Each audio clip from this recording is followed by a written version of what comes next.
Saya kedengeran, Kak? Suaranya kedengeran? Halo? Iya, kedengeran. Oh ya. Kedengeran.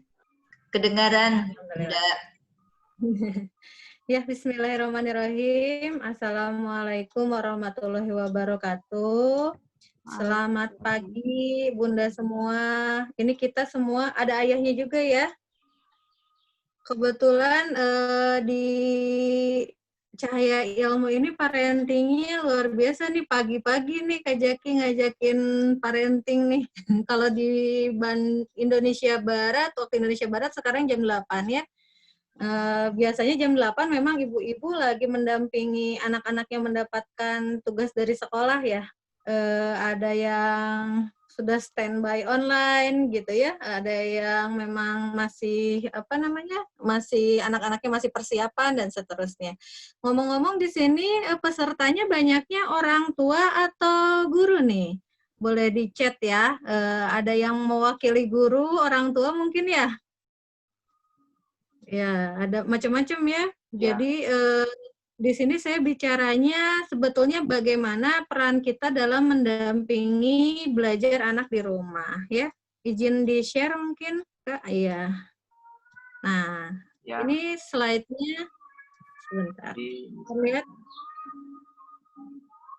Saya pakai slide. Walaupun konon katanya slide itu, PPT itu kalau untuk belajar sekarang bikin males katanya, tapi mudah-mudahan tidak ya di sini ya. Jadi, ada yang jadi konselor ya, sekaligus orang tua ya. Salam kenal. Sama saya juga di sini bergerak di dunia pendidikan ya, utamanya memang pendidikan anak dan juga di bidang develop talent ya. Jadi latar perkenalkan tadi sama Kak Jaki udah diperkenalkan ya, saya latar belakang pendidikannya sebetulnya di pendidikan matematika. Apa hubungannya nih sama gaya belajar? Latar belakangnya memang karena pendidikan itu selalu dinamis dan berubah ya, sehingga memang matematika itu tidak bisa hanya di delivery sekedar berhitung saja, tetapi harus mempertimbangkan berbagai aspek. Itu tadi sudah diperkenalkan. Saya juga sama seorang ibu dari 3 anak. Nah, anak pertama saya SMA, anak kedua kelas 6 SD, yang terakhir 3 tahun. Jadi mereka adalah guru besar saya ya. Jadi kalau saya ngisi parenting kan teorinya ABCD gitu ya, atau ngisi materi teorinya ABCD. Tetapi guru yang terbaik adalah anak sendiri biasanya. Kadang kayak anak saya yang pertama itu kalau dibanding-bandingkan sama temennya nggak mau. Katanya kata Umi, setiap anak unik, kenapa aku dibandingin? Jadi ujiannya itu justru ke anak sendiri, ayah bunda ya. Mereka adalah guru-guru saya gitu ya. Lalu mungkin sekarang kondisinya ya, dunia sedang prihatin dikarenakan kondisi pandemi. Sebelumnya karena ini saya pengen membandingkan dulu nih, ada 2 buah negara yang atas dengan yang bawah nih slide-nya ya. Yang atas kondisinya itu sangat bersih ya, sangat indah dipandang, sementara yang bawah ini berantakan dan sebagainya. Ini yang bawah kondisi di negara kita ya, di negara Indonesia ini, di Bandung dulu gitu ya, tapi sekarang mudah-mudahan sudah tidak seberantakan ini kondisinya. Nah, kemudian alhamdulillah kalau Kak Jaki dari Cahaya Ilmu selalu on time ya, ngadain acaranya nggak pernah jam karet. Biasanya kalau kita itu, kalau di barat, kalau di luar itu kalau jam 12 teng. Kalau di Indonesia jam 12-nya bisa lebih sejam, 2 jam, 3 jam, dan seterusnya ya. Ini adalah kebiasaan-kebiasaan kita waktu sebelum ada pandemi ya, dan mudah-mudahan dengan adanya pandemi ini akan merubah segalanya ya, menjadi lebih baik. Oke, ayah bunda pasti mengalami ya, inginnya ketika anak kita belajar online tuh tampilannya pengennya kayak gini ya, happy gitu ya, tertib, duduk manis, gitu. Kenyataannya gimana bunda? Ya. Pada saat belajar, aduh luar biasa ya, ternyata tidak seindah harapan dan bayangan. Atau misalnya di sini ada ibu bapak guru yang ketika Zooman itu semangat banget ya, ayo anak-anak, taunya si anaknya nge-unmute, videonya ditutup, taunya main games. Ada loh yang kayak gitu ya. Atau kondisi realnya ada yang seperti ini nggak Bunda, mendampingi anaknya. Jadi bundanya yang ngerjain tugas dari gurunya, anaknya lihat gelosoran gitu ya, tidur gitu kan. Ada yang kayak gitu nggak? Aduh, jadi ini mah tugasnya bukan tugas ke anak ya, tapi tugas ibunya. Sementara ibunya kan harus mempersiapkan yang lain, belum harus masak, belum dan lain sebagainya. Apalagi ibunya yang beraktivitas juga di luar ya, harus mengajar dan sebagainya. Justru ini sekarang jadi dilema ya, dan kita harus terus belajar ketika dikasih sama Allah itu ujian, Allah memberikan ujian sesuai kemampuan kita. Jadi terus-menerus belajar. Sehingga di sini saya apresiasi sekali Kak Jaki yang hadir di sini itu orang-orang tua yang hebat ya.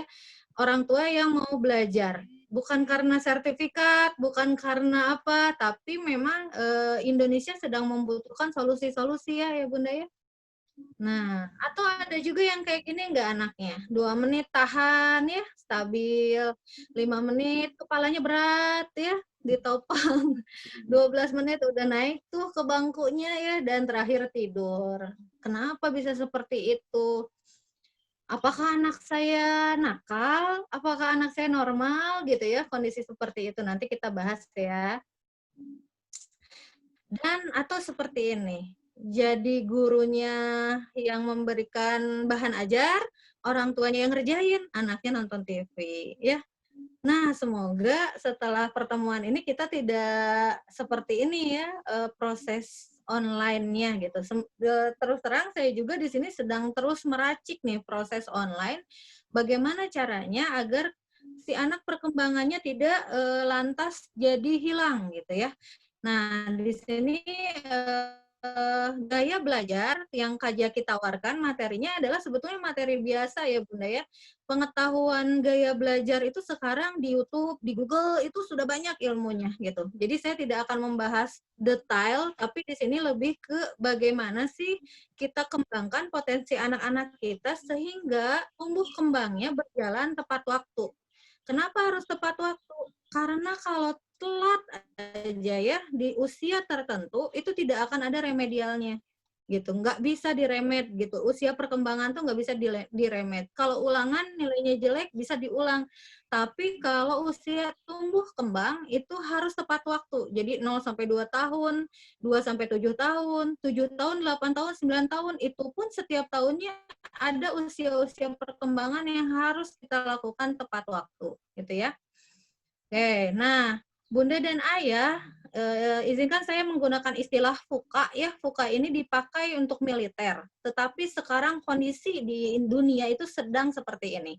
Apa itu fuka ya? Yang pertama itu adalah volatil ya. Volatil itu apa sih? Nih, kalau dilihat dari garis kan gitu-gitu ya. Jadi belum tentu masa lalu bisa dijadikan standar pembelajaran di masa kini. Kalau dulu sih, kalau kenapa ya anak sekarang belajar nggak bisa diem gitu ya? Kenapa gurunya neranginnya pakai video? Padahal dulu enggak. Jadi kejadian ini sekarang terjadi di era pandemi ini ya, volatil. Terus yang kedua adalah uncertain. Jadi segala sesuatu menjadi tidak pasti nih gitu. Benar nggak sih sekolah itu masuknya kapan nggak sih? Nggak jelas. Karena apa? Kondisi lingkungan yang menyebabkan segala sesuatu nggak pasti terjadi. Jadi yang pasti terjadi apa? Ketidakpastian. Jadi di sini kita harus siap menghadapi ini gitu ya. Nggak ada rujukan masa lalu ya. Kemudian serba tidak pasti, kemudian serba kompleks, tantangannya jadi rumit gitu ya. Benar nggak sih si anak tuh harus belajar perkalian buat apa? Jadinya gitu kan kalau di kondisi genting ya.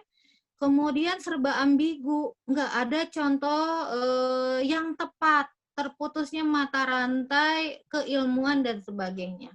Ini biasanya di militer sering dibahas, tetapi mau nggak mau di era sekarang tuh seperti itu kondisinya ya Bunda. Jadi kita pun dituntut untuk cepat beradaptasi.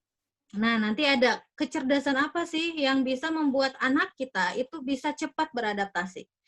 Itu penting sekali di era pandemi ini ya, karena memang perubahannya sangat dahsyat Dari bidang pendidikan, oke lah jadi di rumah. Belum lagi ekonomi gitu ya. Beberapa perusahaan besar turun drastis omsetnya, terjadi PHK dan sebagainya. Wah itu cepat sekali siklusnya. Itu ya mau nggak mau kita harus menghadapi fase itu. Kemudian, nah ini adalah kebutuhan belajar di setiap generasi. Kalau Kajaki ya itu disebutnya generasi abad 20 nih. Generasi Y, benar ya Kajaki ya? Ya. Masih muda nih gitu ya, kelahiran 90-an kan. Kalau saya itu abad 19, generasi X gitu ya. Saya tahu usianya udah 41 tahun nih gitu. Jadi usia-usia di mana ini akan membentuk pola pikir dan pola asuh ke anak kita. Sementara anak-anak kita itu terlahir di abad 21. Nah, abad 18 itu disebutnya baby boomer ya. Jadi kalau yang namanya beraktivitas itu harus pakai tenaga fisik dan sebagainya. Generasi saya itu generasinya kalkulator, generasi mesin. Makanya kalau belajar itu hafalan, ya. Dikatakan pintar matematika kalau hafal perkalian. Bisa hafal butir-butir Pancasila gitu ya. Jangankan itu nomor telepon aja bisa hafal sampai 20 nomor. Coba sekarang, Bunda, hafal nggak sih 5 nomor HP orang terdekat kita? Saya sih udah nggak hafal nih, paling hafalnya nomor saya sama suami doang gitu ya, nomor anak udah nggak hafal. Kenapa bisa seperti itu? Eranya udah beda, padahal dulu sangat hafal gitu ya, nomor-nomor HP, nama-nama menteri gitu ya, dan seterusnya. Kemudian abad 20 nih, generasi Kazaki dulu belajar, itu sudah masuk teknologi. Jadi anak-anaknya lebih banyak beraktivitasnya ke thinking, berpikir. Kalau saya mesin gitu ya, ngapalin rumus, apa-apa rumus.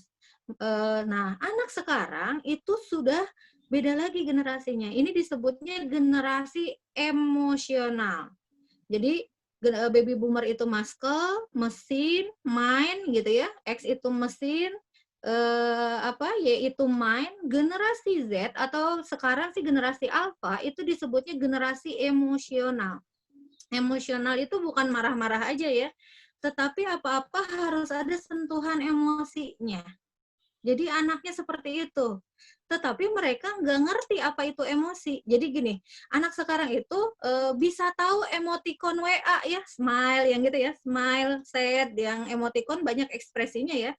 Tetapi dia tidak bisa mendefinisikan kecewa itu apa, marah itu apa, ya, sedih itu apa, gembira itu apa, bahagia. Dia tidak bisa tidak tahu definisi itu. Padahal anaknya memang ada emosi.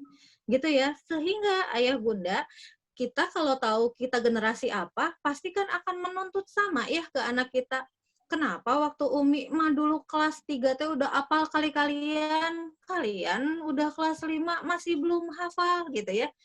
Padahal udah beda generasinya. Nah, ini mau tidak mau kita juga harus belajar seperti oh iya dulu kita gini nih. Mungkin ayah bunda pernah mengalami ya belajar nggak bisa dipukul, pernah nggak bun? Atau dicepret gitu ya, kalau di Sunda apa disintrek gitu ya, atau dicubit gitu ya. Zaman saya dulu pernah ngalamin itu. Nah, kita sekarang nggak mau mengulang itu ke anak-anak kita. Tetapi dikarenakan kondisinya genting nih, si anak susah terus belajar. Makanya ada viral ya Kak Jaki ya, video orang tua yang mukulin anaknya gitu ya. Dan itu tuh mengagetkan banyak orang gitu. Sementara kalau zaman dulu tuh asa sering gitu ngelihat kayak gitu ya. Nah, itu juga membentuk perilaku yang akhirnya kita harus beradaptasi. Atau ada anak yang memang jadi agresif sekali, jadi ngelawan ke orang tuanya. Dia menganggap melawan pada orang tua itu hal yang wajar, bentuk proses berpikir kritisnya gitu ya.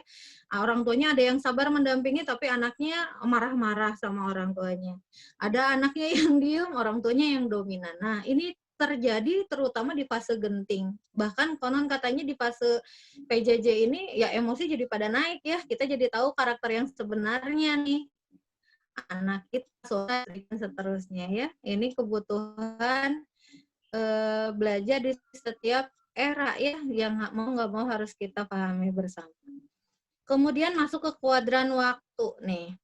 Nah, biasanya ya kita itu belajar di kuadran genting penting, di kuadran 4 nih. Ayah bunda, kalau kita memfasilitasi anak belajar di kuadran 4, nantinya jadi stres terus, karena alam sadarnya tinggi nih. Jadi, biasakanlah membuat perencanaan. Jadi, proses belajar yang baik itu adalah di posisi kuadran 2. Tidak genting, tapi penting. Gitu ya. Jadi, jangan terburu-buru untuk menghasilkan atau untuk memanen anak-anak kita, tetapi terburu-burulah untuk membuat perencanaan gitu ya. Oh, anak kita harus belajar seperti ini, seperti ini. Itu kuadran waktu ya. Nah, sementara PR besar nih di Indonesia, kita rankingnya terus merosot juga nih di prestasi secara akademik ya. Ranking di tahun 2018, skor pembelajaran PISA kita itu terus turun. PISA itu mengenai literasi, budaya membacanya, kemudian kemampuan logika matematikanya, kemampuan sainsnya terus-menerus menurun. Jadi mudah-mudahan kita bisa menjadi bagian dari perubahan, agen peradaban gitu ya. Jadi yang hadir di sini adalah agen-agen peradaban yang siap untuk mengubah mindset anak-anak kita dalam belajar ya. Ini PR besar kita. Lalu apalagi nih? Nah, ini mah udah sering ya, 87% orang Indonesia itu salah jurusan waktu kuliahnya. Kak Jaki dulu salah jurusan nggak? Kak Jaki dari pendidikan biologi ya? Ya. Manajemen S2-nya manajemen pendidikan. Kalau saya salah jurusan nggak ya? Jujur, ayah bunda, saya baru tahu potensi saya itu apa setelah usia 35 tahun. Terlambat nggak? Alhamdulillahnya belum terlambat karena saya masih hidup ya. Jadi kalau istilah terlambat itu kalau kita udah nggak ada di dunia deh. Bahkan Kentucky Fried Chicken aja mengetahui potensinya setelah dia pensiun ya, usia 70 tahunan. Jadi nggak ada istilah terlambat. Alangkah lebih bagus lagi kalau kita bisa tahu potensi atau bakat anak-anak kita sedini mungkin. Nah, ini yang keren nih gitu. Jadi sekarang itu kurikulum pendidikan sebaiknya menginduk pada potensi anak-anak kita. Saran saya sih seperti itu ya. Untuk di rumah nih, di sekolah memang secara keseluruhan ya tingkat-tingkatnya. Kalau di rumah, jangan sampai kayak gini, 87% anak Indonesia salah jurusan. Itu berdasarkan riset ya. Lalu sisanya salah masuk tempat kerja ya Bunda. Jadi kepaksa masuk pekerjaan tuh. Demi apa? Demi uang. Misalnya akhirnya apa? Jadi tidak bahagia. Kita tentunya ingin anak kita bahagia ya Bunda ya. Caranya gimana? Kenali potensinya sedini mungkin. Bisa diketahui dari usia berapa? Saran saya dari usia 4 tahun juga udah bisa. Sebetulnya dari dalam kandungan, anak kita sudah diberikan fitrah bakat oleh Allah terhadap apa sih potensi yang nanti akan Allah berikan pada anak-anak kita. Tinggal kita mampu tidak menemukan dan mengembangkan potensi itu. Karena manapun juga akan dipertanggungjawabkan ya nanti potensinya. Gitu. Ya, oh. Oke. Nah, ini PR-nya nih 87% anak Indonesia salah jurusan. Sehingga ya harus mengetahui apa itu bakat, ya.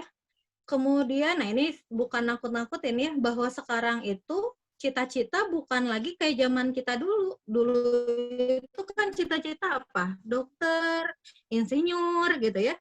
Sekarang itu cita-citanya YouTuber, pengen jadi gamer gitu ya. Berubah gitu cita-cita tuh.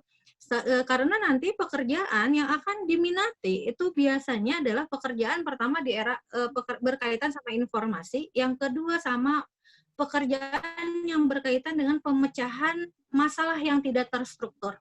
Jadi kehandalan soft skill itu sangat dibutuhkan nanti.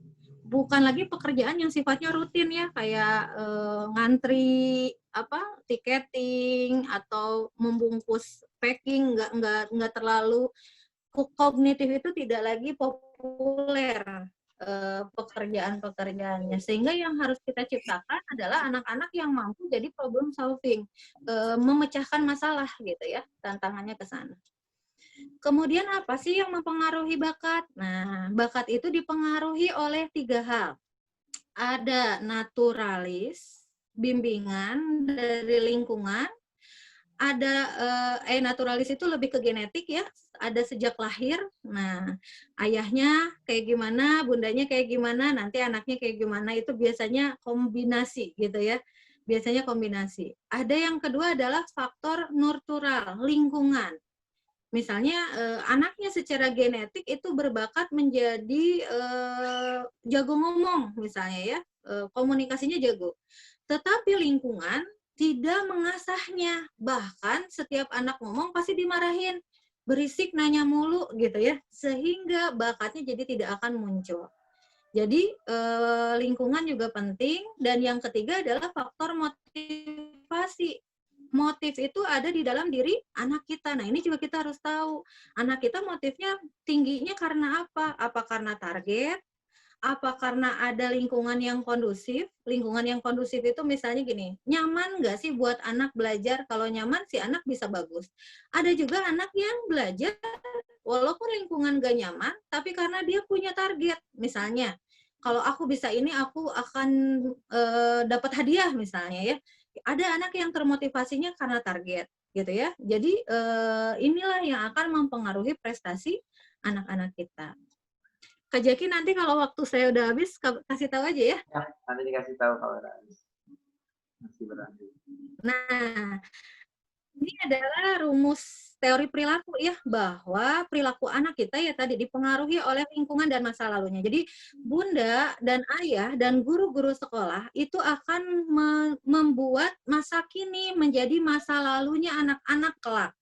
Jadi suatu saat nanti anak akan mendapat pengalaman-pengalaman masa lalunya sebagai bahan pertimbangan pengambilan keputusan. Misal ya, saya dulu di bidang HR ya, ketika saya wawancara calon karyawan misalnya ya, saya nanyanya berdasarkan pengalaman masa lalu misalnya. Pernah nggak ada masalah terbesar dalam hidup kamu? Pernah. Apa itu? Waktu ditinggal sama ayah. Kenapa itu jadi masalah? Ya sedih banget karena ayah motivatornya. Terus apa yang kamu lakukan ketika mendapat masalah? Saya nangis, mogok makan, dan sebagainya. Apa yang dia lakukan masa lalu, ketika sekarang masa kininya dia mendapatkan masalah yang berat, itu polanya akan mirip. Jadi kalau masa lalunya yang kita tanam adalah menyerah, misalnya pernah nggak punya masalah? Pernah. Apa? Nggak betah di sekolah. Terus ngapain? Ya keluar. Sehingga pola itu akan dibentuk sebagai pengalaman si anak. Gitu ya. Jadi ini namanya dasar perilaku manusia. Kemudian ukuran motivasi berprestasi nih, Bunda dan Ayah boleh nih ada rumusnya ya. Jadi motivasi berprestasi itu adalah keinginan anak untuk sukses dikurangi ketakutan gagal. Itu rumusnya. Misalnya gini, kalau anak kita misalnya ikut dikasih tantangan, dia mau nggak memecahkan masalah itu? Mau misalnya. Tapi ternyata nilainya kecil, nggak mau nilainya kecil. Berarti motivasi berprestasinya tetap rendah. Karena ketakutan gagalnya tinggi. Misalnya, keinginan untuk bisa ngerjain tugasnya tinggi, aku pengen bisa. Tapi dia takut gagal, itu juga jelek. Atau keinginan untuk suksesnya rendah. Nggak bisa soalnya pusing. Nanti kamu jadi nggak akan bisa dong, jadi gagal dong, biarin aja, itu juga jelek. Jadi yang harus kita bentuk adalah bagaimana anak memiliki keinginan sukses yang tinggi dan ketakutan gagal yang rendah. Dan ini butuh proses ya. Jadi tidak bisa instan gitu. Kemudian saya langsung aja ke bakat tadi sudah. Jadi bakat itu lebih ke kemampuan alamiah ya. Karena di sini Kak Jaki mintanya gaya belajar ya. Jadi saya mau langsung aja deh. Saya belajar Nanti di rumah. ya, jadi gimana sih cara anak belajar? Nah ini ya Bun. Jadi kalau Bunda meminta anaknya belajar membaca, itu hanya 10% mereka serap. Jadi kalau baca doang nih, itu 10% ilmunya mereka serap. Makanya kenapa anak-anak kalau suruh baca, ngerjain soal, suka gampang lupa. Karena hanya 10% Bunda yang dia serap. Kemudian kalau dia belajar dari apa yang didengar, terus bundanya nyeritain nih, ngomongin apa yang ada dalam teks bacaan, itu 20%. keumuman ya, rata-rata anak akan menyerap ilmu pengetahuan. Lalu, nah ini apa, baca sama lihat, beda ya. Kalau lihat itu lebih ke dimensinya tidak hanya teks, bisa jadi gambar dan sebagainya. Itu mulai naik 30%. Sehingga visualisasi itu penting. Jadi anak sekarang itu anak visual ya. Kenapa dia bisa anteng di games gitu ya? Karena games itu menarik gitu. Tidak banyak teks, warna-warni, ada gambar, ada suara. Wah, udah berapa persen nih gapnya ya? Sementara kalau anak cuman baca aja teks, hanya 10% nanti akibatnya gitu ya, penyerapannya. Lalu, nah kalau pengen 50%, berarti anak harus belajar dari apa yang dia lihat dan dengar sekaligus. Jadi nggak bisa terpisah. Jadi kalau tadi ya 20% cuma dengerin voice note doang nih, gurunya misalnya bundanya ngejelasin lewat voice note itu 20%.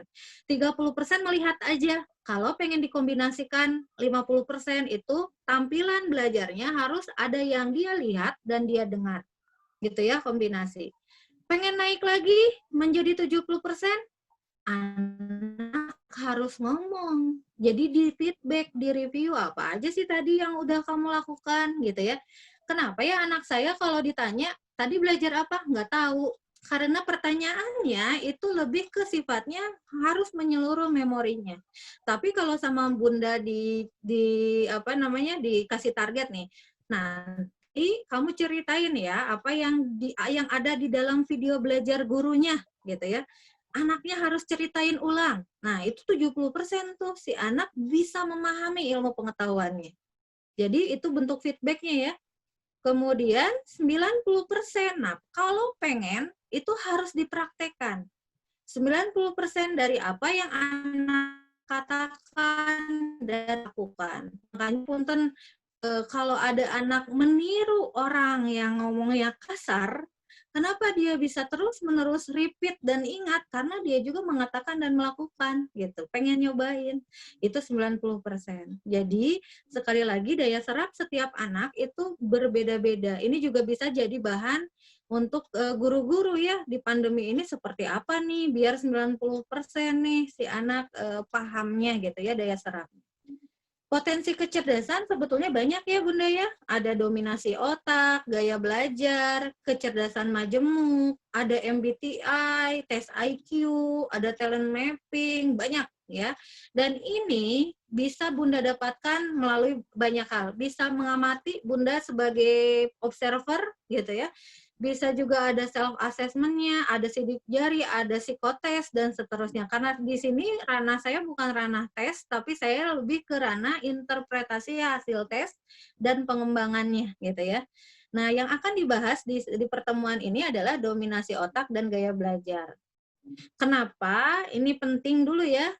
Karena gini ya Bunda, ketika ya Bunda sudah mengetahui nih logika berpikir anak, kecerdasan anak akan mempengaruhi ke keterampilan dia dewasa. Tadi ya, kemampuan adaptasi itu dimiliki oleh anak-anak nih yang bawah nih.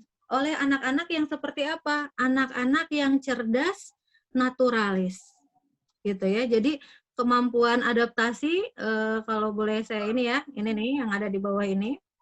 Kemampuan adaptasi itu berarti adalah keahlian meneliti dan pengamatan. Jadi kita yang cerdas kemampuan adaptasinya, stimulasinya lewat alam. Ajari anak kelincahan, naturalis, mengenal hewan, tumbuhan, dan sebagainya.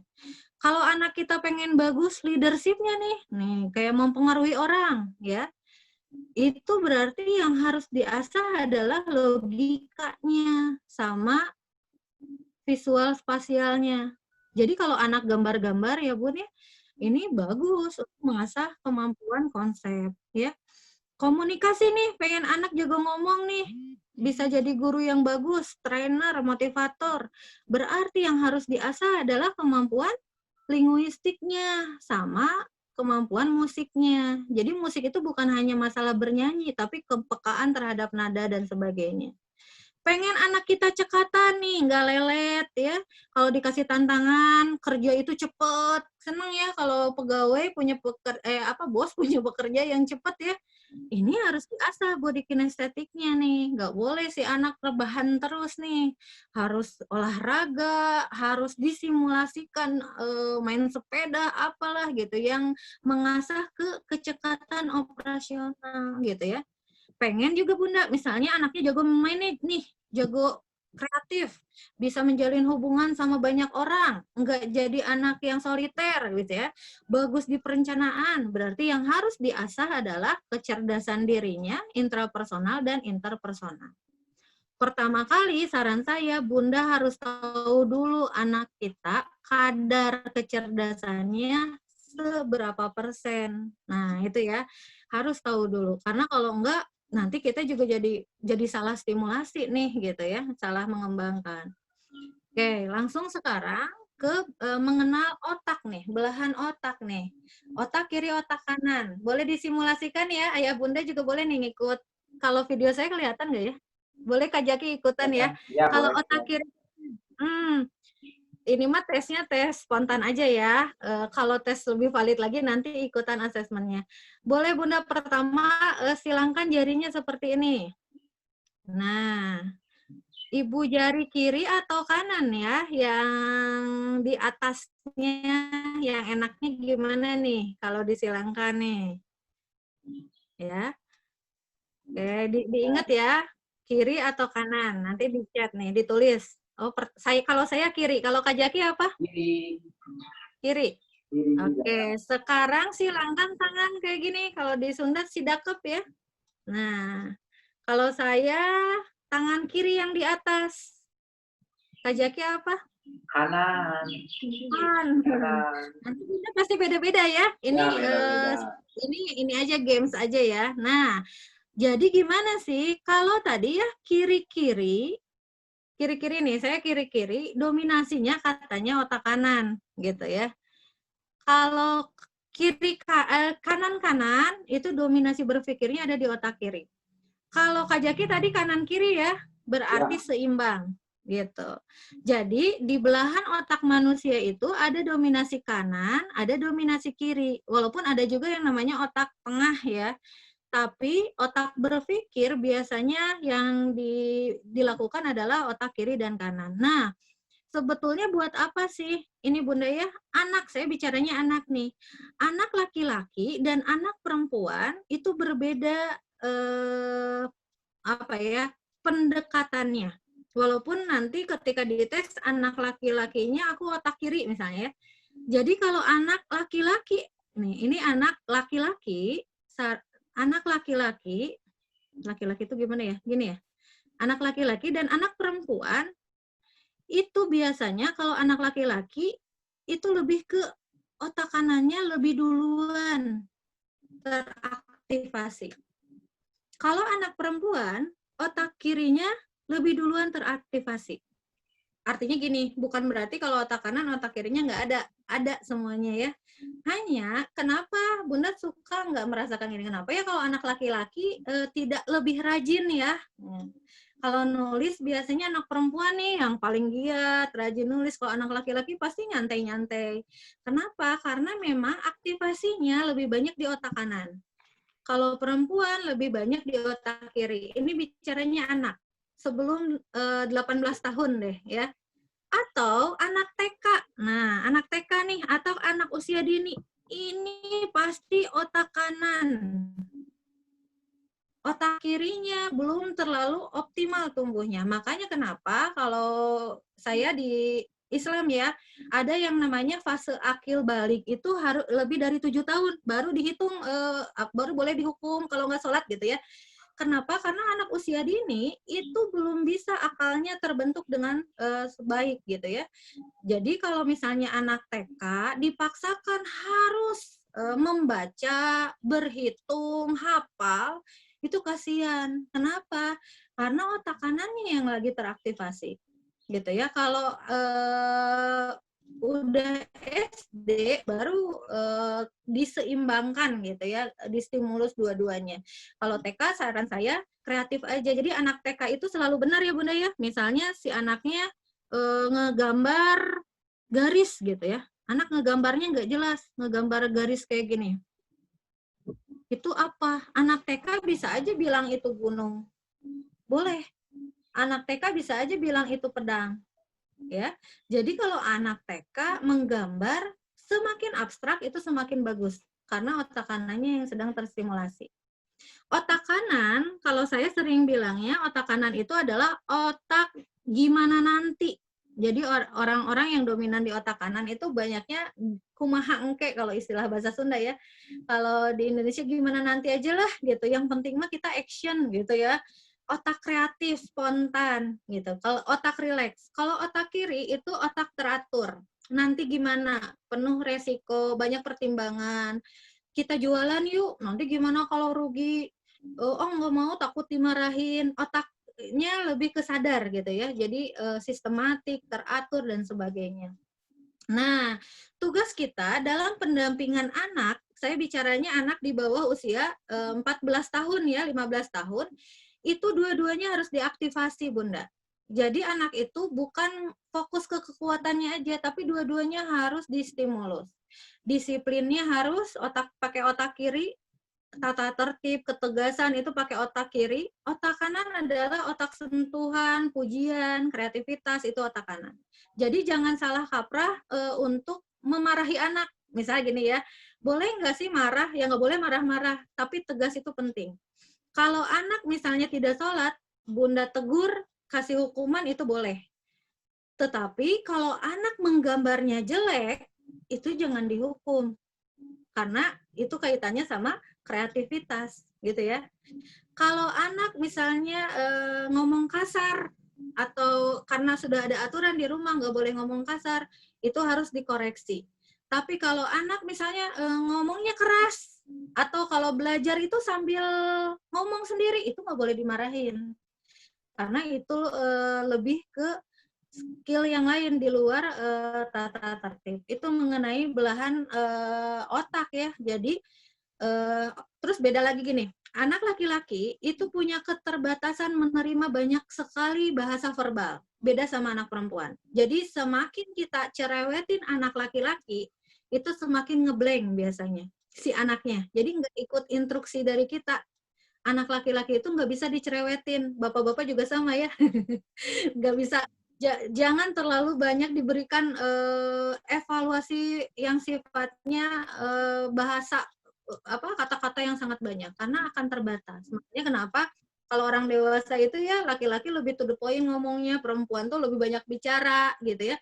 Kalau misalnya laki-laki mendengarkan kita bicara, pasti yang diingatnya cuma sedikit gitu.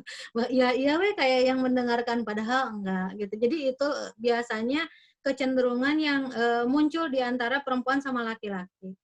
Nah, di usia 18 tahun ke atas, usia dewasa, itu terjadi biasanya perubahan dominasi. Perempuan yang asalnya waktu masa kecilnya itu di otak kiri, disiplin, mandiri gitu ya, biasanya jadi lebih kreatif pada usia 18 tahun ke atas. Jadi lebih bisa multitasking.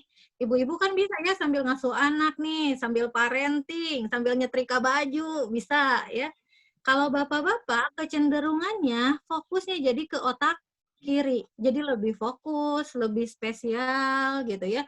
Karena memang di fitrahnya itu untuk sebagai pemimpin. Jadi mengambil keputusan yang memang sifatnya fokus. Kalau perempuan di fitrahnya adalah menerima banyak sekali informasi atau keahlian. Jadi Bunda, kalau misalnya anak kita nih laki-laki nih kenapa belum ini belum itu tidak sedewasa yang lain gitu ya, itu saran saya biarkan aja dulu gitu karena memang kematangan anak itu beda-beda. Jadi kliknya si anak itu ada tombol yang namanya tombol sadar kepo ya atau curiosity nih.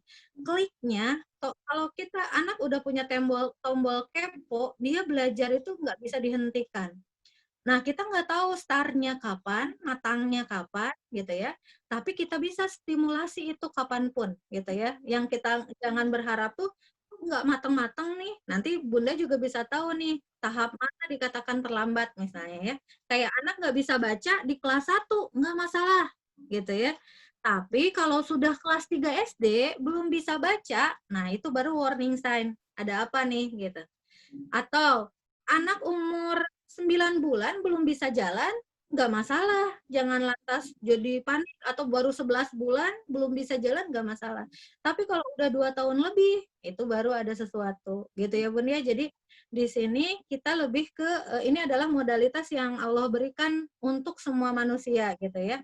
Agar bisa mengambil sebuah solusi dan menjadi orang yang bermanfaat. Ini ya, strategi pembelajaran otak kiri. Nah, saran saya untuk anak di bawah 14 tahun ya, Ayah Bunda ya, di bawah 15 tahun ya, 15 deh, atau 14 rentangnya, semua harus diaktifasi. Jadi belajar yang baik adalah belajar yang menstimulus otak kiri dan kanannya. Itu yang dikatakan seimbang. Misalnya ya, otak kiri itu harus sistematik. Berarti ajarkan anak rencana belajar per pekannya. Makanya harus ada jadwal gitu ya. Otak kanan mengajarkan untuk fleksibel. Kalau saya sama guru, saya nggak pernah kalau guru sekolah misalnya ada materi yang nggak jelas atau apa, yang saya lakukan adalah bagaimana si anak bisa beradaptasi terhadap kondisi seperti itu. Bukan lantas saya protes ke gurunya, Bu, kok nggak jelas sih? Bukan. Jadi yang harus kita ajarkan bagaimana si anak beradaptasi terhadap kondisi lingkungan, gitu ya. Nah, menggunakan apa? Aktivasi otak kiri dan kanan, gitu. Ini otak kiri menggunakan daya ingatnya, kalau otak kanan imajinatif ya. Kalau Bunda misalnya minta tolong anaknya, "Nak, bawain tahu di kulkas," ya. Anak otak kiri itu langsung ngerekam memorinya, oh tahu, tek tek tek tek tek. Makanya to the point, buka kulkas, cari tahunya, kasih ke bundanya. Anak otak kanan biasanya imajinasinya tinggi, bisa lama gitu ya, buka kulkas, terdistrak sama es krim, sama puding, dia nyobain dulu itu, lama banget. Nak, Bunda nyuruh apa? Misalnya. Ih, lupa, misalnya kayak gitu ya. Jadi memang untuk fokus otak kanan itu tidak terlalu sefokus otak kiri. Tetapi untuk anak, stimulus aja, kenalkan aja, gitu ya. Itu untuk strategi pembelajarannya. Nah, lanjut ke gaya belajar ya Bunda ya. Juga Karena mohon gaya maaf, waktunya ya, 7 menit lagi ya. 7 menit oke. lagi. Ya, gaya belajar itu ada 3 ya, visual, auditif, sama kinestetik. Saya langsung aja nih, visual, anak itu membutuhkan, fokusnya di mata, membutuhkan melihat dan mengamati. Menulis, menggambar. Jadi dia butuh melihat dan juga butuh coret-coret. Itu anak visual. Sehingga Bunda fasilitasilah di rumah kegiatan yang sifatnya visual, melihat dan menulis. Fasilitasi itu. Yang kedua auditif. Auditif itu anak butuh mendengar dan bicara. Oleh karenanya difasilitasilah anak untuk mendengarkan diskusi dari misalnya video gurunya, kemudian ajak anak kita untuk membicarakan apa yang ada atau apa yang dibaca. Itu auditif ya. Kinestetik, anak butuh bergerak dan menyentuh. Jadi, kenapa tadi di awal ada video anak yang tidur dan sebagainya? Karena konsentrasinya mudah lemah untuk anak kinestetik, gitu ya. Nah, pendampingan gaya belajar ini penting sekali untuk menstimulus ketiga-tiganya, Bunda. Nah, caranya gimana? Kalau guru hanya misalnya ngasihnya slide aja, berarti mau tidak mau minta anak untuk membacakan itu, dikeraskan suaranya. Lalu coret-coret ya, ditulis, nggak usah disalin, apa yang dia tangkap digambarkan. Jadi 3 gaya belajar ini bisa difasilitasi. Nah, kinestetik itu butuh sentuhan, dia butuh memegang dan juga butuh sentuh. Anak itu butuh pengakuan, kayak hebat kamu gitu ya. keren kamu gitu, kayak menepuk bahu dia, itu penting sekali. Nah, ini yang di pandemi sekarang itu guru nggak bisa kayak gitu ya Bunda ya, nggak bisa nepuk anaknya kan jauh gitu ya. Jadi kalau guru bisa aja nepuknya hatinya. Misalnya ketika anak mengerjakan tugas, jangan lupa guru juga harus memberikan penguatan. Terima kasih ya, Kak Jaki udah ngumpulin keren, misalnya kasih emoticon jempol, itu butuh sekali. Kalau orang tua itu diusap rambutnya, bagus kamu hari ini lebih keren dari kemarin gitu ya Bun ya. Dan biasakan memberikan penguatan positif, jangan yes but. Yes but itu gimana? Ya sih kamu bagus tugas dikumpulin tapi tetap aja sholatnya ngaret. Nah itu yes but. Yes but itu akan membuat si anak jadi ilfeel, hilang feeling. Ah buat apa saya belajar? Toh nanti salah lagi gitu ya. Jadi di sini Bunda dan Ayah sebagai manajer artis nih. Tadi kamu belajarnya ngapain? Coba ceritakan sama ayah matematikanya tentang apa. Jadi langsung to the point, matematikanya tentang apa.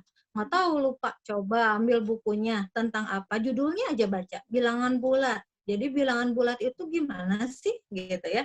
Stimulasi lewat pertanyaan-pertanyaan. Sehingga 3 gaya belajar ini tetap terwakilkan, terstimulus gitu ya. Nah, selanjutnya, kayak tadi ya, kita inginnya anak kita itu long term memory, ingatan jangka panjang. Kuncinya adalah berikan stimulus secara continue tapi tidak terburu-buru. Ya, kalau ingatan jangka pendek, short term memory itu kan kayak SKS, sistem kebut semalam gitu ya. Kalau long term memory itu jangka panjang, menyeluruh, bukan berarti belajar terus di meja selama berjam-jam, bukan. Sekali-kali Bunda juga boleh pecah konsentrasinya nih. Misalnya anaknya usianya 12 tahun. Setiap kurang lebih 11 sampai 12 menit sekali itu dipecah konsentrasinya. Sama Bunda boleh dikasih minum dulu anaknya atau senam otak dulu ya. Senam otak tuh kan bisa ginian. Banyak ya di YouTube ya. Bisa main apa dulu sebentar baru dia masuk lagi ke materi. Jadi tidak harus terus-terusan mengerjakan, nantinya juga jadi nggak konsen ya. Nah ini visual yang tadi ya, orang visual secara umum kalau ngomong cepat. Saya visual nih, kalau ngomong cepat ya. Terus kalau berpikir itu matanya pasti ke atas kalau visual ya. Jadi kalau dia mikir mau jujur atau bohong, matanya geraknya ke atas kalau visual. Itu. Kemudian kalau auditif secara umum dia kalau ngomong enak gitu ya. Alurnya, suaranya bagus, mic voice, cocok lah jadi penyiar radio. Kalau saya nggak cocok Kak Jaki ya. Nah, ini beda-beda nih. Ini auditif. Lalu kalau kinestetik, sebentar. Nah, kalau kinestetik ini kalau ngomong lama, pelan gitu kalau ngomong. Karena dia itu nggak suka bicara, nggak suka terlalu banyak menulis. Dia senangnya bergerak gitu ya. Ini anak kinestetik. Nah, kemudian untuk multiple intelligence juga nanti pembahasannya di part 2 mungkin ini masih di part 2 mungkin ya. Kalau sekarang jadi udah dicelupkan dulu. Kita akan dulu secara detail seperti ini, enaknya sambil bedah karakter anaknya nih kalau seperti ini. Nah nanti ayah bunda juga bisa tahu kecerdasan dominannya anak kita di mana, gitu ya. Anak kita dominannya ada di mana. Lalu setelah itu, ini saya ini dulu ya. Nah tahap perkembangannya bunda yang tadi ya. Jadi tahap perkembangan inilah yang tidak boleh hilang. Jadi walaupun sekolahnya di rumah gitu ya, tetapi di usia ini adalah tahap-tahap perkembangan yang tidak boleh terlewat. Ini yang bahaya. Misalnya anak 2-7 tahun, itu pemikirannya masih statis, belum bisa berpikir abstrak. Nggak boleh dipaksa berhitung yang sifatnya seperti anak SD. 7-11 tahun itu sudah harus bisa menggabungkan, memisahkan, menyusun dan seterusnya. Ini tahap berpikir inilah yang tidak boleh terlewat di fase-fasenya gitu. Itu standarnya. Kemudian nah ibarat tangga ya, kalau anak kita tidak tuntas Bunda Ayah ya, ini anak tangganya jadi bolong nih, jadi bolong. Kalau bolong terus, nah anak di usia tinggi karena di bawahnya ini nggak tuntas, ya jadi anaknya tidak menyelesaikan masalah dengan baik perkembangannya. Ini bahayanya, makanya hikmahnya pandemi ini adalah kita sebagai orang tua harus tahu tahap-tahap berpikir dan gaya belajar anak gitu ya, sehingga bisa tepat sasaran nih kita kasih stimulasinya gitu. Oke, nah ini yang terakhir dari saya, ini pembagian 3 usia ya. Usia 0 sampai 7 tahun itu adalah anak yang kesan. 7 sampai 14 tahun kaya gagasan, 14 sampai 21 tahun kaya akan kegiatan. Sederhananya di pola asuh 0 sampai 2 tahun itu adalah peran dominan dari ibu. 3 sampai 7 tahun ibu dan ayah. Jadi perlakukan anak sebagai raja. Anak terlalu benar di usia ini, ya. 8 sampai 11 tahun, nah secara dominan anak perempuan itu ke ibu, anak laki-laki itu ke ayah. Perlakukan anak seperti tawanan perang. Maksudnya apa? Latih kemandiriannya. Eksplor semua bakatnya dengan pendampingan mandiri. Jadi, anak SD yang bagus adalah ya kita tega si anaknya bisa mandiri gitu ya belajar. Nah, di usia anak memasuki akil balik 11 sampai 15 tahun ini adalah perubahan dominasi pola asuh ya. Anak perempuan harus dekat dengan ayahnya, anak laki-laki harus dekat dengan ibunya. Kenapa? Karena mereka sudah mengenal lawan jenis, ya. Kalau anak perempuan, misalnya ayahnya suka muji ke anak perempuannya, anak ayah cantik ya, anaknya jadi nggak geeran gitu ya, ketemu laki-laki yang muji itu, ada ayah saya juga bilang saya oke gitu ya. Nah ini udah saatnya peran dominannya beralih, bukan berarti tidak ada peran yang lain, tapi yang dominannya. Di usia 11 sampai 15 tahun yang harus dieksplor bukan lagi latihannya, tapi sudah leadership sama entrepreneurnya gitu ya. Nah, di sini ibu dan ayah mengambil peran dalam tahapan perkembangan anak. Kemudian sentra pendidikan di rumah, ayah bunda jangan salah nih, dari rumah aja sudah banyak ilmu yang bisa kita kenalkan ya. Misalnya dari teras aja kita anak bisa mengenal tentang moral conduct atau public social education. Teras itu kan menerima tamu gitu ya. Kemudian di ruang tamu interpersonal gitu ya, di ruang keluarga, family, organisasi, teamwork, ada yang namanya meeting-meeting kecil ya, di keluarga itu adanya di ruang keluarga. Kamar pribadi itu fasenya ego, privacy, jadi kita udah nggak boleh lagi, apalagi anak di atas 15 tahun ya, 11 sampai 15 itu udah nggak boleh kita ngepoin HP-nya nih, gitu ya. Di usia 8 sampai 11 tahun, HP-nya boleh masih sama orang tuanya berdua, tapi kalau udah remaja, mereka punya privasi gitu ya. Kemudian dapur itu untuk sarana pelayanan, servis gitu ya. Kamar mandi itu lebih ke kamar mandi itu membersihkan diri lah ya, tertutup gitu. Garasi itu technical nih, troubleshooting nih, cuci mobil dan sebagainya, itu anak-anak bisa dilatih di sana. Taman untuk main, untuk berkompetisi. Jadi ini contoh sentra pendidikan di rumah ya, jadi pendampingan belajarnya lebih ke sana. Nah, tahap perkembangan yang harus ada di setiap ininya, ini ya Bunda ya, spiritual, motorik, bahasa, kognitif, sosial, emosi, dan kemandirian. Oke deh. Oke, cukup dulu yuk ke dari Kak Jaki. Nah ini kesimpulannya mangga Kak Jaki dibaca peran orang tuanya. ya. Oke, mungkin peran orang tua juga yang sekarang atau nanti bisa dilanjutkan ke part 2 ya Bu. Ya. Jadi biar nanti kan ada grup WhatsApp juga.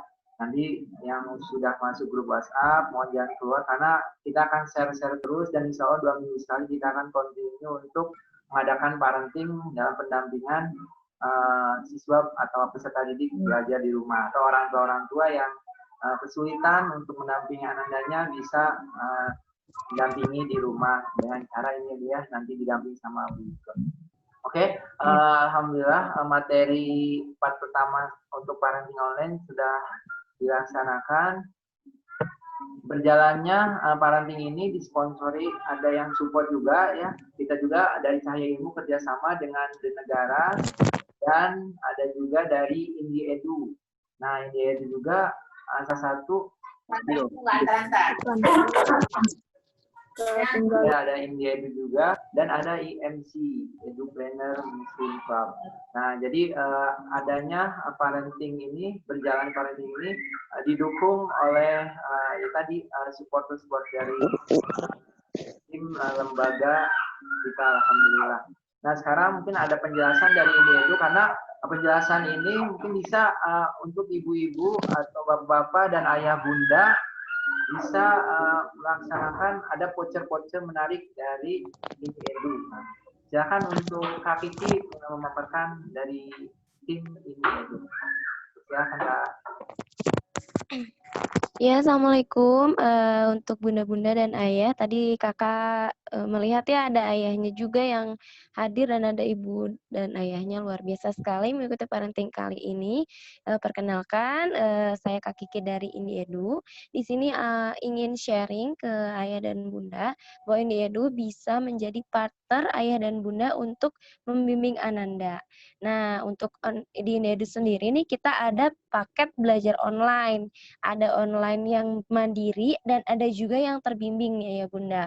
Nah, untuk yang mandiri ini kita juga pembayarannya dengan infak terbaik nih Bun. Untuk yang terbimbing ada infak minimalnya sebesar 75.000.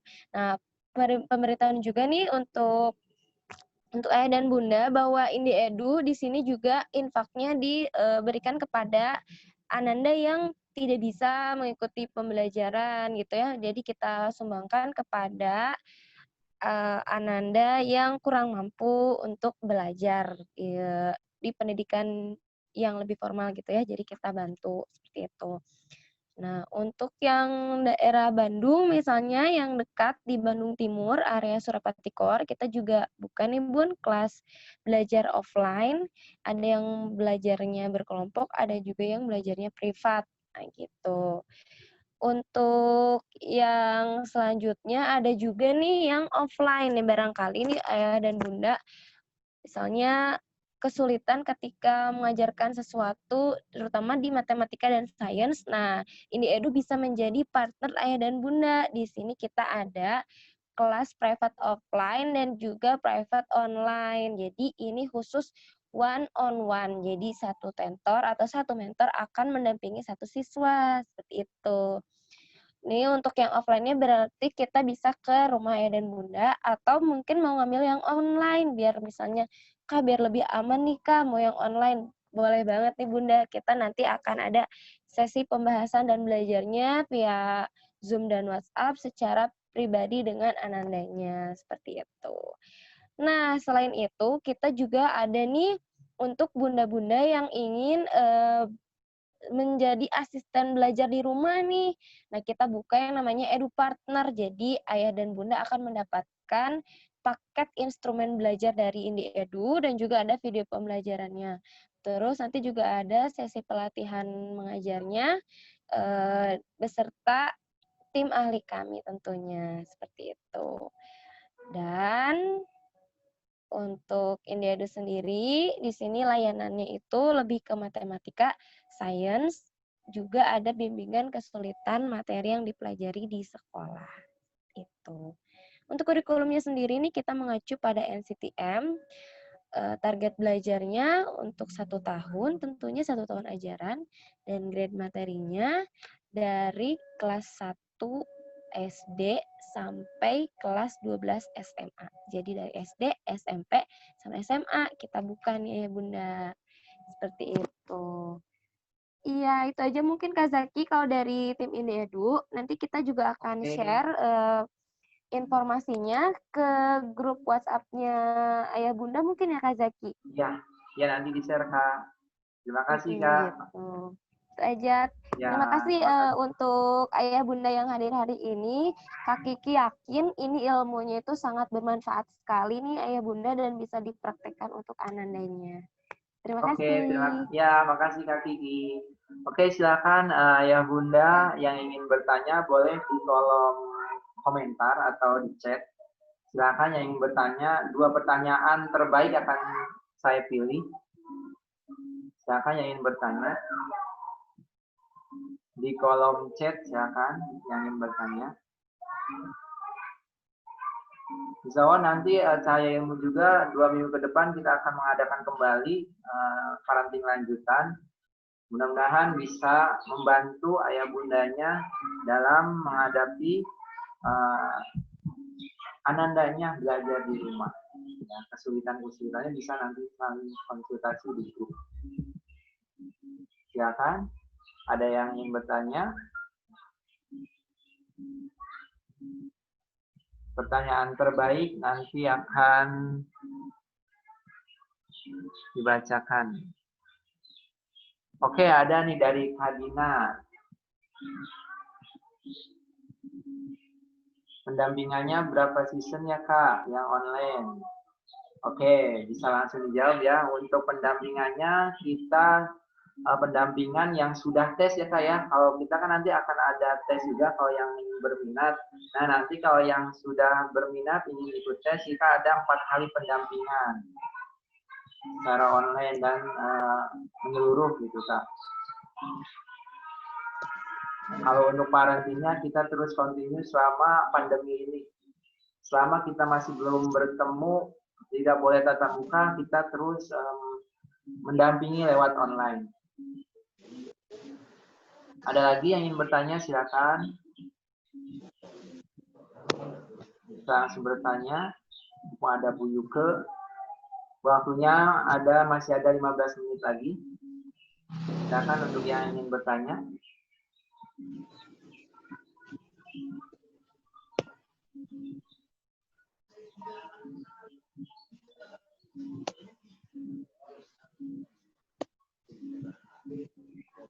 Belum ada yang bertanya.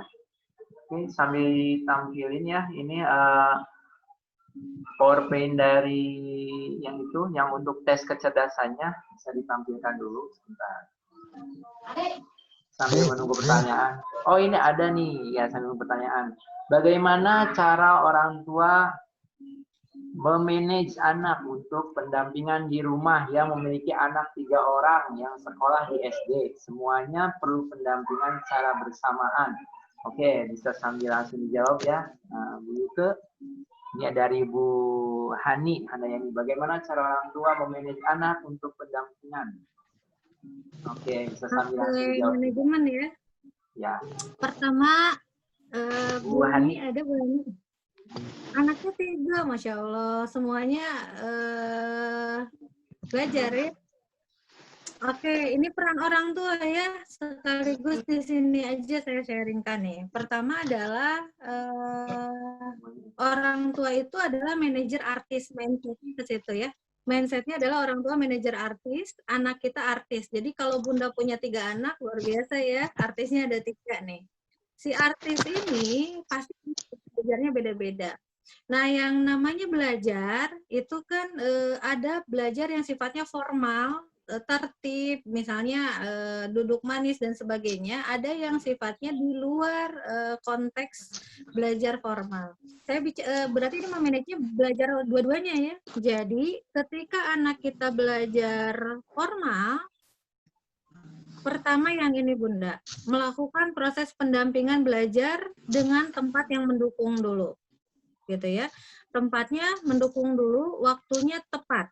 Karena ini ada fase-fase waktu di mana memori anak itu bisa menyerap bagus. Jadi kalau di rumah, saran saya, lakukan hal yang seperti dilakukan di sekolah. Pagi-pagi sudah harus mandi. Gitu ya, ditertibkan dulu nih. Kayak sama anak saya juga sama. Jam 7 itu sudah harus pakai seragam. Mau sama gurunya diminta difoto, mau enggak, harus pakai seragam, harus sudah mandi, standby. Yang kedua, tempat belajar, Bunda, jangan terpisah. Saran saya ya. Jadi ada satu tempat di mana kita standby. Ini Bu Hani stand di rumah ya, atau beraktivitas di luar rumah juga? Boleh unmute aja Bu, biar kita diskusi ya. Ya, nah, saya standby di rumah sih Pak. Oh, sama berarti ya. Sama kalau ini sharing aja ya. Kalau saya, kalau belajar formal dari sekolah berarti kan ya. Jam 7 itu sudah harus beres mandi dan semua harus ada di satu tempat. Nggak boleh ada yang di kamar, karena kan ada anak SMA biasanya senangnya di kamar gitu kan ya. Ada anak yang pengennya misah-misah. Kalau kita ada rule-nya dulu nih. Jadi tempatnya harus kita kondisikan, boleh lesehan, boleh apa, pencahayaannya yang cukup gitu ya. Itu saran yang pertama secara fisik ya. Ada atau tidak kan sekarang tuh ada tugas dari guru harus difotoin gitu kan ya. Nanti kirim ke grup. Nah, kalau saya ada atau tidak ada tugas itu tetap harus tertib ke situ. Karena kita harus menghargai sekolah. Jadi kalau saya bilangnya sekolah itu adalah tempat menitipkan tega. Ya nggak, Bun? Jadi kalau sekolah sebelum kita pandemi kan, kalau gurunya ngasih PR gitu kan, anak kan ngeluh, aduh banyak PR. Tapi harus digituin kan anak SD. Nah, sekarang pandemi nih, mau nitipin teganya nggak bisa nih, harus ada di rumah. Jadi kita juga harus punya peran itu, gitu ya. Yang kedua, Bun, memastikan setiap indikator dan gaya belajar terstimulasi. Jadi, walaupun misalnya nanti kalau ada tes ya, anak itu akan ada yang dominan nih, anaknya auditif nih, gitu, nggak terlalu suka nulis. Tetapi saran saya, kalau anak usianya masih SD SMP, tiga-tiganya harus dieksplor gitu. Kalau saya gini Bun, kalau matematika walaupun gurunya nggak pakai media, saya siapin minimal kancing, kertas, sama penggaris ya, sama apalagi ya kalau stik es krim. Selalu itu. Kalau zaman dulu kan ada sempoa ya. Itu pasti selalu disiapkan. Selain laptop, karena apa? Mereka harus memvisualisasikan gitu. Itu memastikan setiap indikator tercapai. Misalnya, anak kedua saya tuh kalau nulis jelek sekali tulisannya karena auditif. Dia nulis asal bisa dibaca. Saya kasih targetnya gitu, asal kebaca. Kalau nggak rapi nggak masalah gitu ya.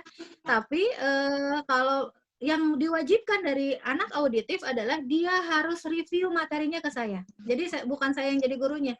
Tadi kamu ngerjain apa saja? Coba list. Oke, baca Quran ya? Al-Haqqah, coba gimana? Ini Mi udah nggak harus detail, minimal dia review. Kalau dia review pasti dianya sendiri yang akan hafal, bukan untuk kita gitu. Gitu ya. Nah, yang ketiga menyelaraskan perbedaan antara kita dan anak, Bunda. Ini yang sering ngegas itu. Saya orangnya senang cepet. Anak saya, Masya Allah ya ujiannya lama banget mau ngerjain juga.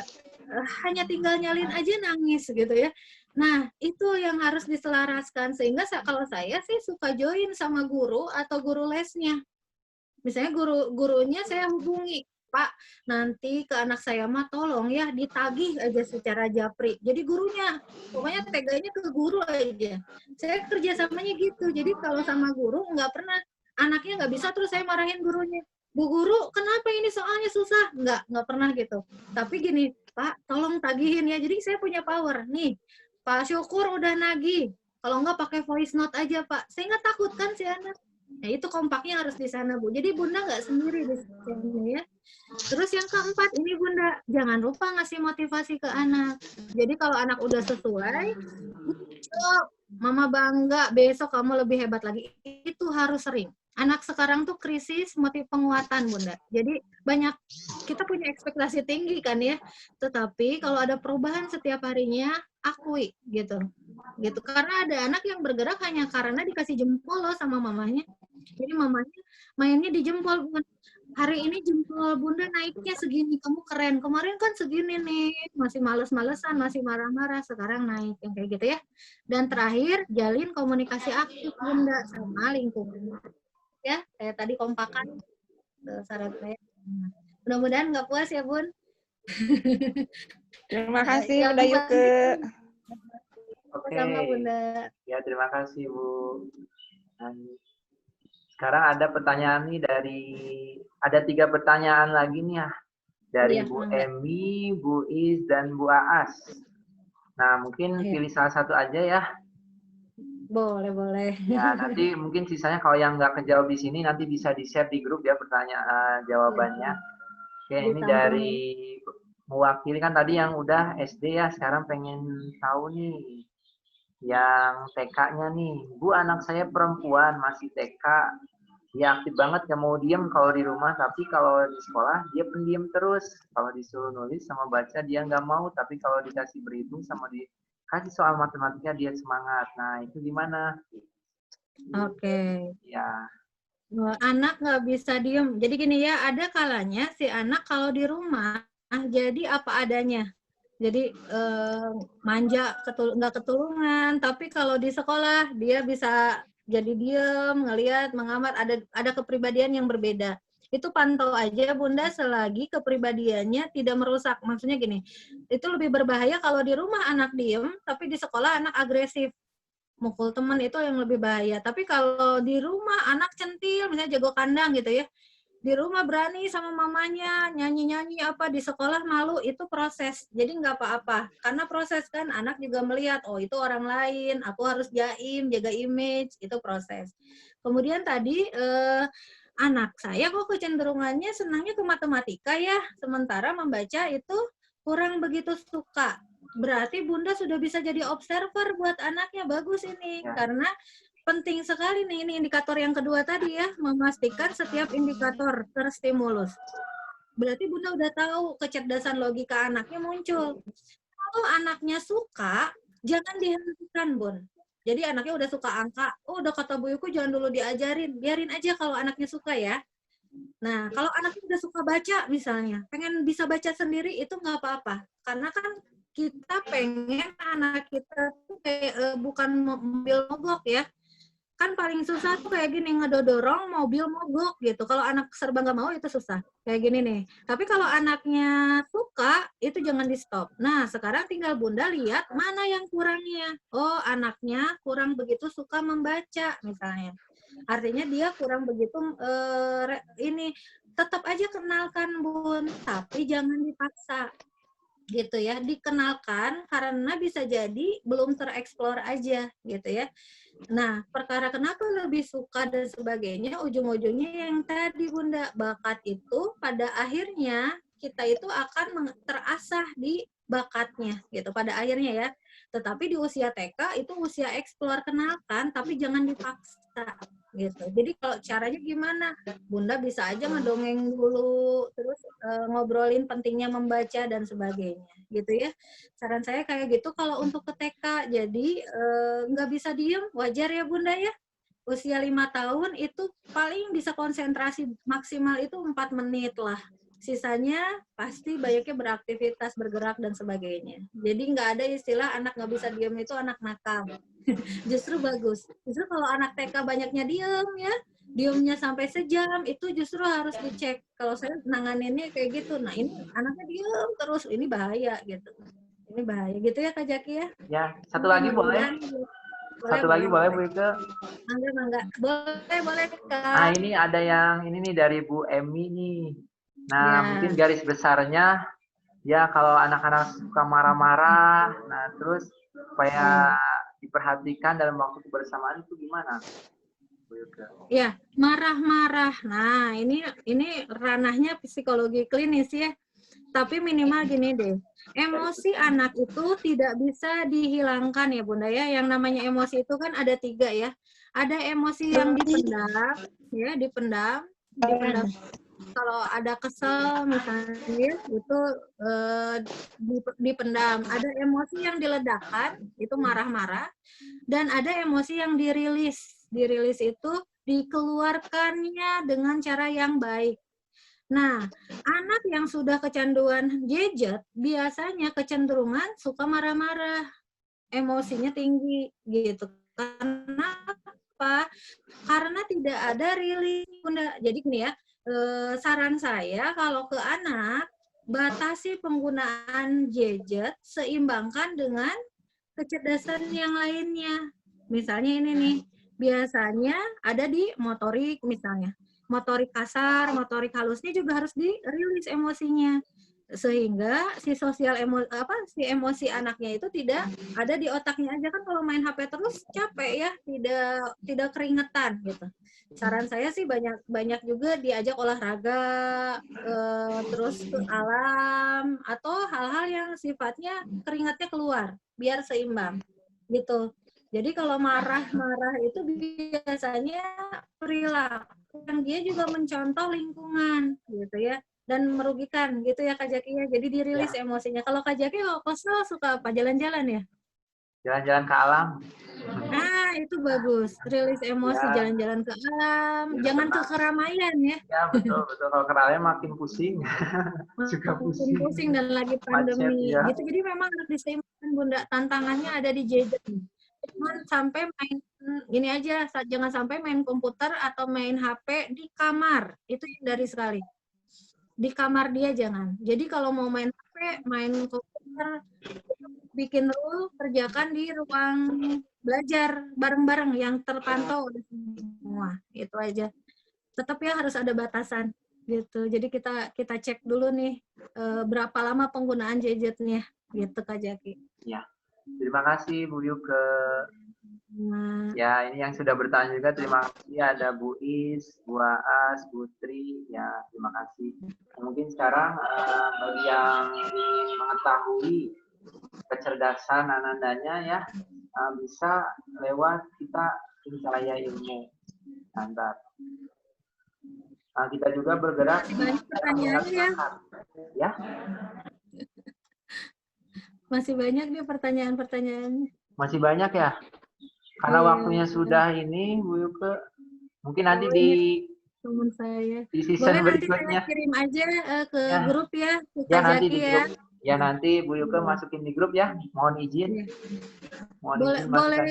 Boleh juga nanti saya suka aktif juga di WA story atau apa, boleh dikasih nomornya aja Bu Kak Jaki, nomor saya. Oh iya boleh nanti boleh. Nah, ya kalau ada kendala atau apa, saya senang sekali sama anak-anak soalnya. Oh iya. Jadi buat saya nggak ada anak yang meninggalkan, itu yang ada adalah anak yang kreatif ya, anak yang hebat gitu. Oke. Ada slide itunya? Yang apa? Oh, slide-nya ya, nanti saya kasih sebentar. ke Kak Jaki ya. Ya. Ya nanti slide itunya ya. Ya nanti. Oh, itu ya.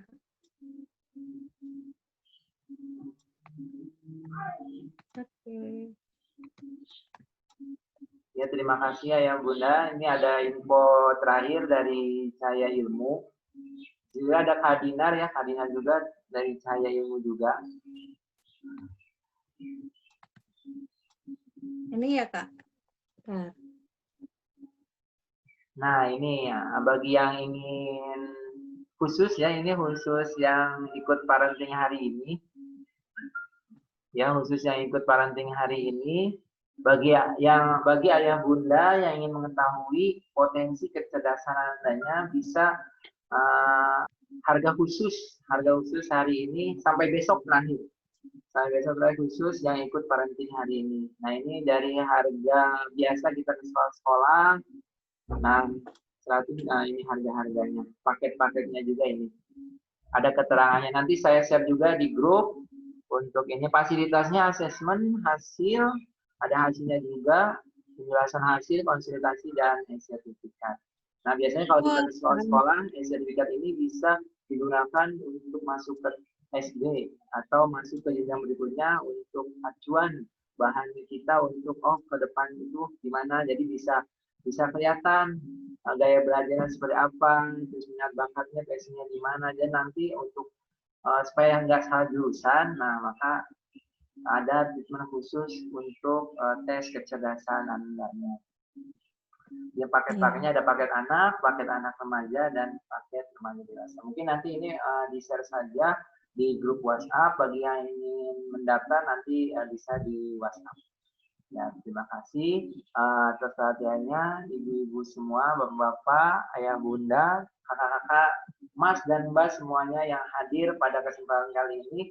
Alhamdulillah acara berjalan dengan lancar. Terima kasih khusus pada Bu Yuke Pirianti yang telah memberikan materinya. So nanti akan ada lagi ya Bu Yuke ya, season kedua. Nah, ini season pertama, season kedua lebih mendalam lagi. Ya, nanti bisa lagi untuk bagusnya sih sesi kedua udah sama potensi per anak ya, biar langsung bikin kurikulum nih buat bunda manajemennya ya. Betul, jadi biar langsung melihat potensi anaknya sambil pendampingan ya Bu ya. Iya. Ya, oke. Karena waktunya sudah habis, jam 9.30. Alhamdulillah, acara berjalan lancar. Terima kasih. Mohon maaf juga saya pribadi banyak kesalahan dan kekurangan. Sampai ketemu lagi di kesempatan season kedua parenting online KYMU disponsori oleh The Nagaras, ada INEDU dan IMC. Terima kasih. Mungkin langsung saja ditutup. Wassalamualaikum warahmatullahi wabarakatuh. Waalaikumsalam warahmatullahi wabarakatuh.